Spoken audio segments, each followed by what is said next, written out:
bird that was supposed to go to another loft was not picked up. It is flying here in F4LESS ROLLERS LOFT, and it is a hell of a performer.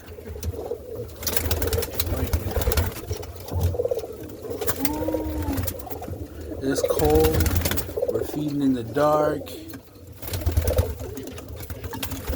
Man, I got some beautiful looking birds in here. Looking for that bird. That bird's coming in a roll.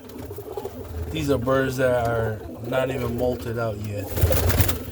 We got that little black grizzle that was in my video that was rolling.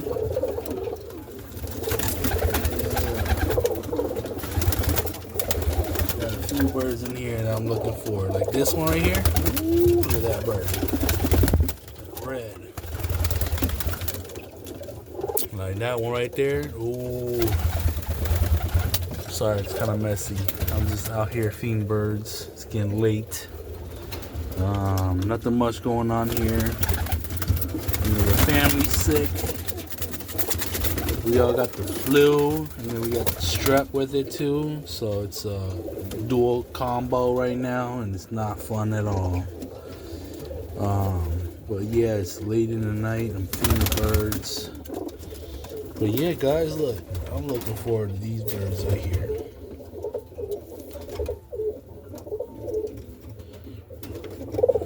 Yep. I got my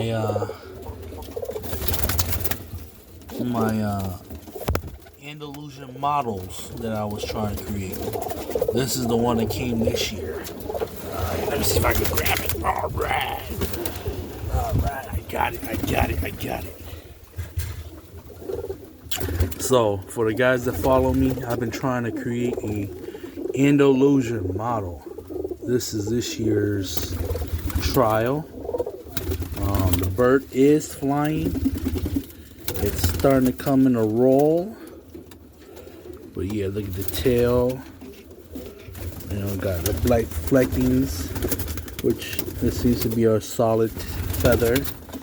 So, sorry guys, I'm doing this one man in person, so it's not gonna be the best. Softer feather than I wanted. But I'm hoping, once this bird molts, that it'll be more solid. But I don't know. We'll see. We'll see with this bird coming to roll or not. Yeah, I see a lot of black models. I see a lot of red models, but I've never seen an Andalusian model, right? So I'm just kind of having fun with my birds. Am I gonna get there? I don't know. We'll see. I'm just kind of having fun with the color that's already there. I'm not bringing in any new colors. I'm just playing around with the colors that are already there. It's cold. Birds are perched up, trying to nestle in. I have to see if this dun is coming in a roll. But usually, from my Havoc cruise, whenever I get a dun, I have not got performance out of them. I've seen this bird roll like 5 feet. I look forward to this yellow right here. Her mom is a solid 30-footer. Oh man, she's in my World Cup team. She is a spectacular spinner. A great bird. And her father was a yellow that Danny bred out, and Marco flew. And Marco gifted me that bird.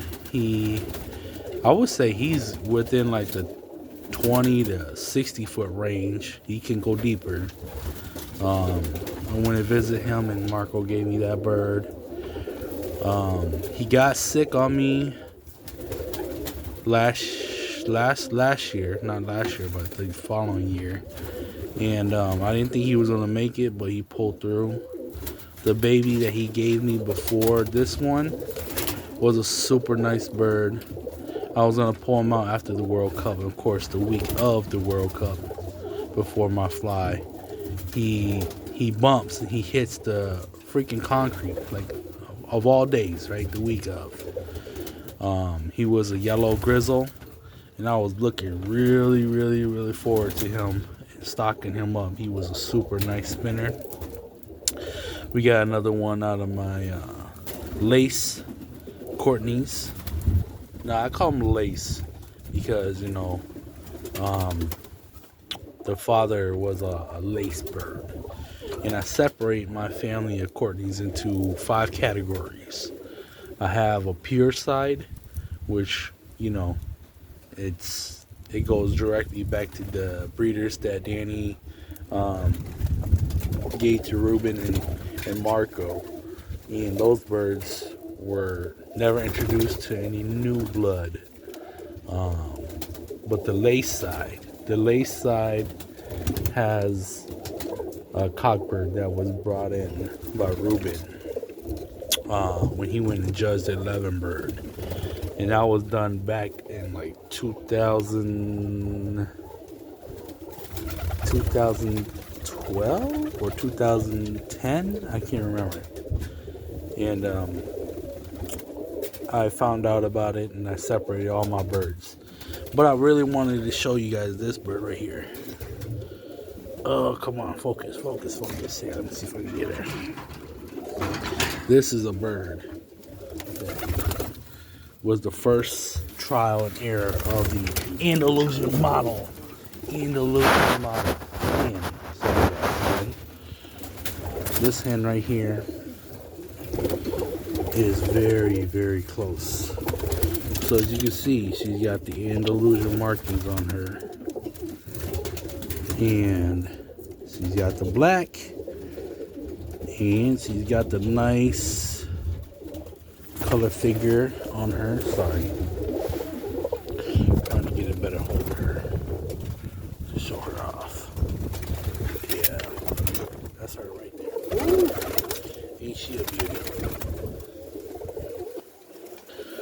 And yes, she rolls.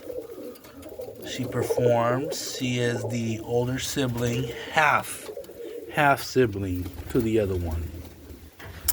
So the father to that bird right there is a bird that I put back in the air.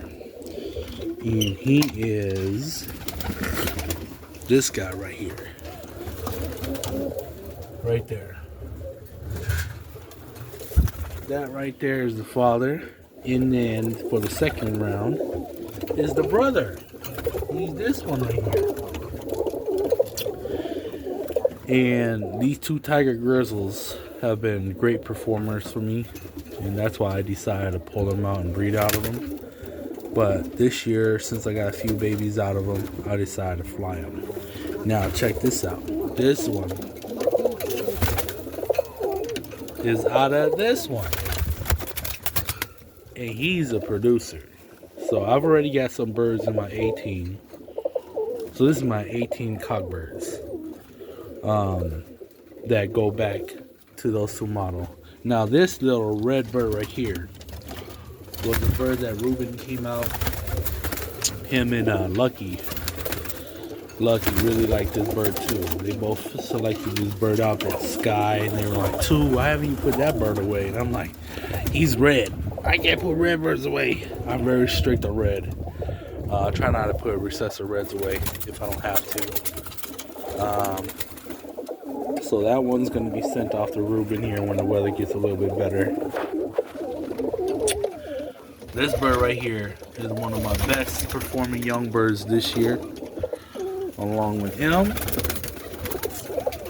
And check it out. I'm trying to remember who his dad is. I just lost his mom. His mom was a blue check. She's a blue check self, 419. His mom just passed away. Next year, if I get a chance to breed, I'm gonna put this recessive red, that little red model, I should say, away. So people who know Danny Courtney, before he passed, I was told by Danny that his best spinning cockbird was not his best, but his fastest bird was a red mottle like that. I didn't even know how it looked like until Ruben was here. And Ruben was like 2. I saw that bird, and this bird looks identical to that. Believe it or not, this bird actually can be traced directly to that bird. And what have I been doing? I've been slacking, right? I've been slacking, so I've been flying this bird. And he was a great 20-25 foot bird. And I moved here to this location. I've locked him down for, even the back at the other house, I locked him down for I think 3 years, and then 2 years here. I decided to fly him this year. And this bad boy's in a roll. He's not as deep though, but he still got the frequency and the speed. I would say now he's about like a 15-20 foot. But man, he's got some velocity on him. So I do look forward to seeing this guy produce. And I think he has produced one time for me already. And if I remember correctly, his baby was really good before the hawk took it. So now I'm tempted to put him back. He's a 2019 bird. He's a bigger bird. He's big like those two models. And of course, you know, with my barless project, I still got this guy left, and I got this guy left. I put him back. I put one of them, I believe it's this one, I put him back in a breeder loft to produce. And his babies are in my young team right now, and they are doing really good. So this barless project has turned out to be pretty dang good. But the only downfall is I'm not seeing no barless yet. Will it pop up? I don't know. But so far all the babies are bar. Like that cockbird right there is bar. He's a nice 25-30 foot. He's also a nice 35-20 foot. As you know, my cockbirds are a lot deeper than my hens, and I'm pretty sure a lot of guys will say that cockbirds are deeper than hens. But yeah, you know, it is something that I'm moving forward with. I'm probably gonna put a pause on my barless stuff just because I'm not that serious into it. Plus, it was just something it's kind of nice to have on the side. But next year I don't plan to breed because I got a lot of projects I need to get done first. So I'm gonna take the season or the whole year and focus on that. I'm not gonna compete in the nationals next year. I'm just too busy around hunting season. So I don't plan to compete in the nationals next year. But I do plan to fly the World Cup, and hopefully I can secure a position or a place. You know, last year we scored about 420 plus scores, and this was the team that did it. And this is a real nice team. And this team, oh yeah, that's the mom right there. She's right there. It's cold, guys. So sorry for that. That's the mom right there to that yellow.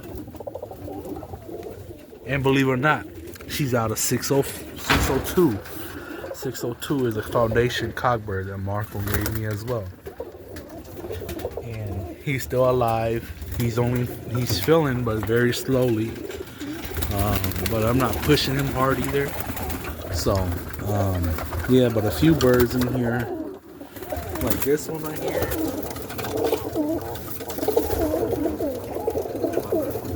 It's partial of my bell neck. I put a indigo on my bell neck hen. Well, I wouldn't say I put it on. I think he jumped on there because I only have one indigo in that breeding loft. And towards the end of the season, where I didn't really need birds anymore, I just let them go one more round. And I think the indigo cock jumped on the hen. The nest mate to that one was a bell neck, but this one came out to be a indigo ball head looking like bird. But man, that bird's a spinner. So I cannot wait to see this bird next season. I think this bird will step up into that third gear. But man, look at that boy. He's a 2019 cockbird. He's just a beast. If you see him in the loft up here, he looks like normal, but up in the on top of the roof. He's actually a pretty big bird. His mom, I called her the big ugly hen. She was always, her feathers looked like she was put in a cockfight. So I was beating up, broken up flights of feathers, and it's like, no matter what you did, it just, towards the end of the molt season, she looked like she was beat up. And so I call her the big ugly hen, and she produced me, actually, this one and another one. And the brother to this one was taken by the goshawk that lives here. So I actually flew him and his brother. And his brother was coming in the row about like 15 feet. And I was like, whoa, that bird's spinning pretty good. But then I was like, you know what? I'm going to fly him no matter what. So I kept him in here for the whole season this year. And the hawk finally took the brother before our lockdown. July is horrible here, guys. So it kind of gives me an opportunity to pluck their flights and tail feather in July. So the last week of June is when I fly my birds. Because as soon as July hits, the hawks are horrible here. But in the fall and after the migration, it usually opens up. I'm free flying right now with little harassment. I got a Merlin, but the Merlin has not hunted out my birds yet. It doesn't seem like he or she is confident taking the birds. So I'm just kind of hoping that he or she don't take one, but I'm not flying that much right now too because it's cold. But yeah, he's a bird that I'm looking forward to. But yeah, everybody in this kid right here, every time I fly up, I'm in trouble because I never get anything done.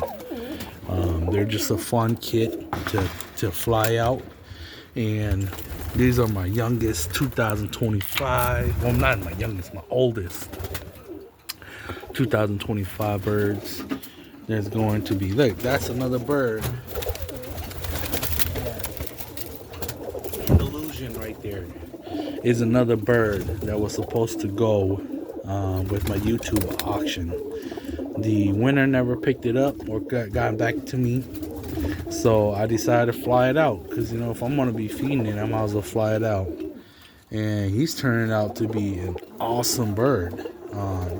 Kit's perfect. They're coming in the roll. This team, the other day a buddy came out visiting me. I put up this kit.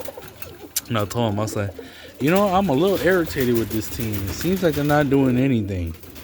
Yeah, right. I was just been too busy to watch him. So I finally sat out there with him the whole time. I put up the kit.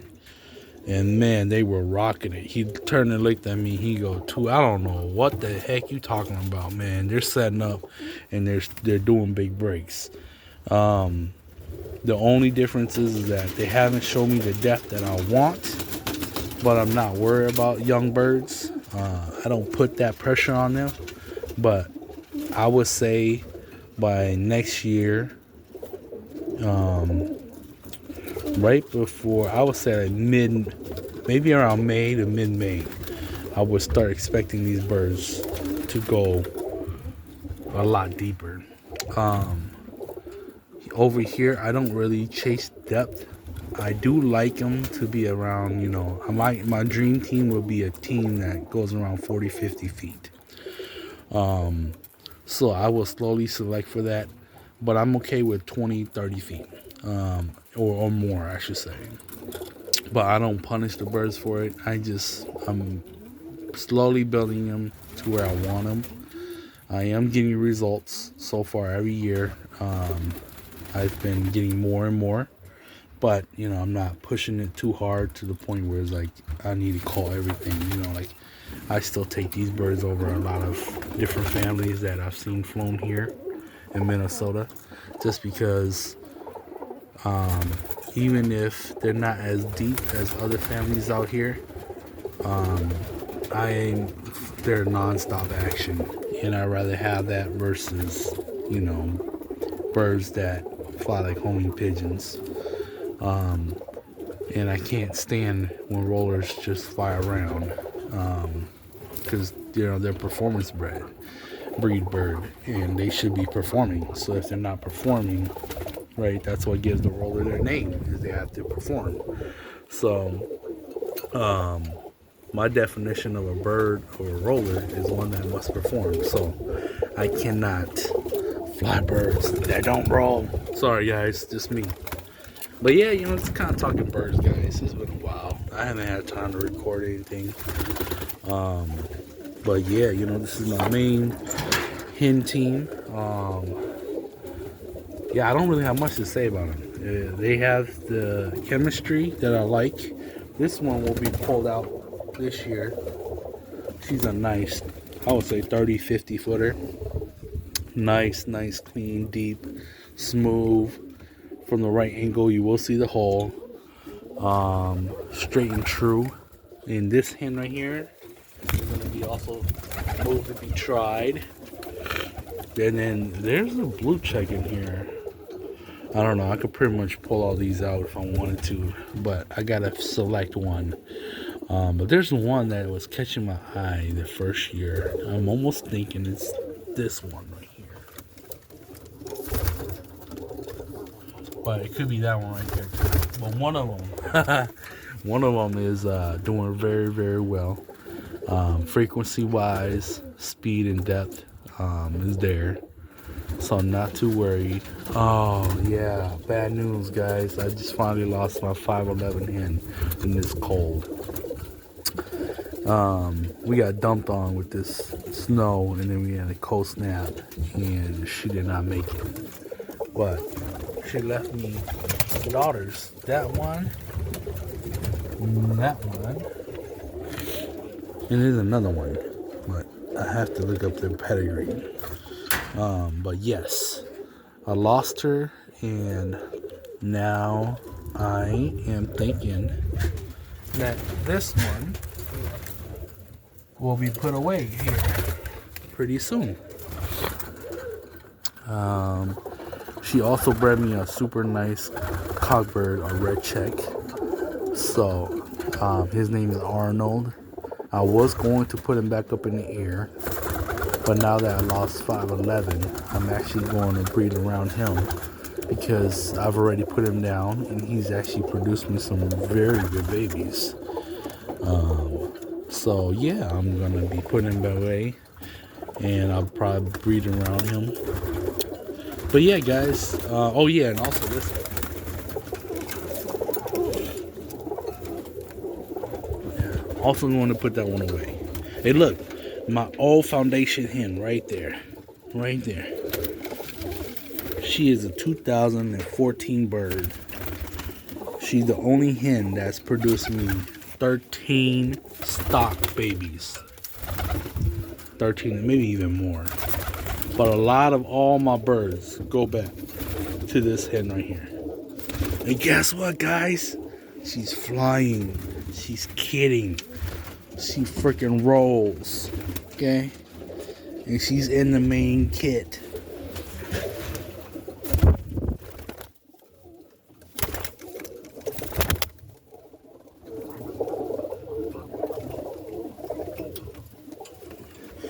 Foundation bird. Old bird. Look, another one too. Another one.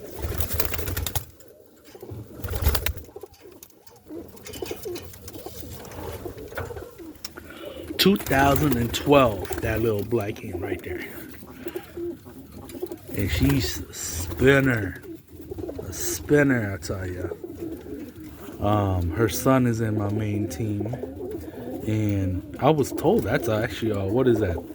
Reverse reduce bird. I didn't even know that. Reverse reduce. I thought it was an under grizzle. But I'm no genetics guy, guys. Yeah, you look. So hard to do this one hand. I can't even do it now. Right there. So she looks like a blackbird. And when she opens up, you can really see the reduce. She's not showing her as much as her son, but her son shows it a lot more. Let me see if I can show you guys. But yeah, reverse reduce is what I was told it was. There he is. Here he is. Right there. I always thought it was an undergrizzle, but I was told it's a reduce. Yeah, he's an old bird now too, so. Yeah, guys, a lot going on over here. F4LESS roller, but a not going on either. Birds are just kind of sitting stall. Trying to just keep warm, make it through this winter. But yeah, guys, we checking out. Thanks for following. Thanks for, just being here watching it. We're just talking birds and random things, but just want to kind of show off everything that's going on here towards the end of 2025. Hopefully we can put a team together and secure a spot for the World Cup. But I'm really looking forward to this kid. I think this kid, if they show up next year, they might be. This bird's going to be going to Ruben here. And this bird right here is going to be going to Ruben.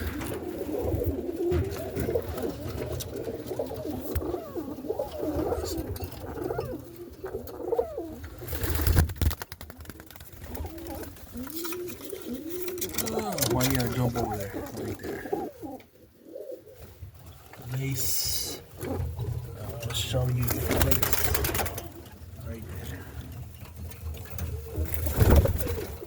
there. And yes, just about every bird in this kit can roll, so I look forward to them. I'm still flying them. And then last but not least, right, the youngest kid of kits. This is my last round. I don't know if they were gonna make it or not, but man, it's cold. I didn't think they were gonna make it, but it seems like they're doing good. I've been feeding them all they can eat. These two are gonna go to Mount Ao, but he gotta get his kit box going here.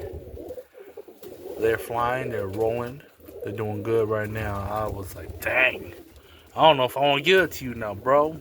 They're actually coming in pretty good. But yeah, look at the little muff right there. And these two are siblings. And believe it or not, they carry the dilute gene in them. So the cockbird, which I think it is a muff, is going to carry the dilute genes. You will get some dilute out of him. His mom is a yellow, and his dad is like a yellow ash red. So this bird right here, I'm looking forward to it. His mom was like a 40-footer, and his dad was like a 30-footer. So I'm looking forward to this bird. I hope he better shows up, but nothing's promised. This guy right here is off my bell neck stuff. See that indigo jumped on her again. But I'll take it. I'm not worried about it. I'll take it. Got some majority of these in my bell neck stuff. Ooh. Cold, guys. But yeah. Alright, guys. It's been a minute. Taking off. Thank you, guys.